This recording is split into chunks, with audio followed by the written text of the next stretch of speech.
பழைய அருப்புக்கோட்டை சட்டமன்ற தொகுதியில் மாண்புமிகு டாக்டர் சத்யனோதந்த சரித்திர நாயகன் புரட்சித் தலைவர் நின்ற தொகுதி, நின்று முதலமைச்சர் ஆன தொகுதி, வெற்றி பெற்று முதலமைச்சர் ஆன தொகுதி.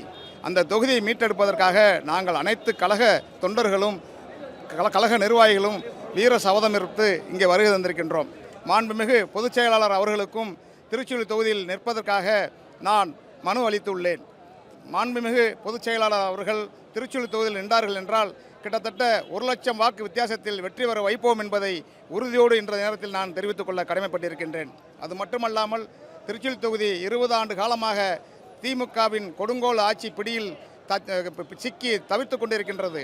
நமது குடிமராமத்து நாயகன் மாண்புமிகு புரட்சித் தமிழர் எடப்பாடியார் அவர்கள் திருச்சுழி தொகுதியில் போட்டியிட்டார்கள் என்றால் அமோக வெற்றி பெற வாய்ப்பு உள்ளதாக பொதுமக்களும் கழக தொண்டர்களும் மற்ற இளைஞர்களும் மாணவ செல்வங்களும் அனைவரும் வீர முழக்கமிட்டு வெற்றி திலகமிட்டு புரட்சித் தமிழர் அவர்களை 2026 பொதுச் செயலாளர் அவர்கள் முதலமைச்சராக ஆவதற்கு திருச்சுழி தொகுதி ஒரு முன் உதாரணமாக இருக்கும் என்பதை நான் பணிவோடு தெரிவித்துக் கொள்கின்றேன்.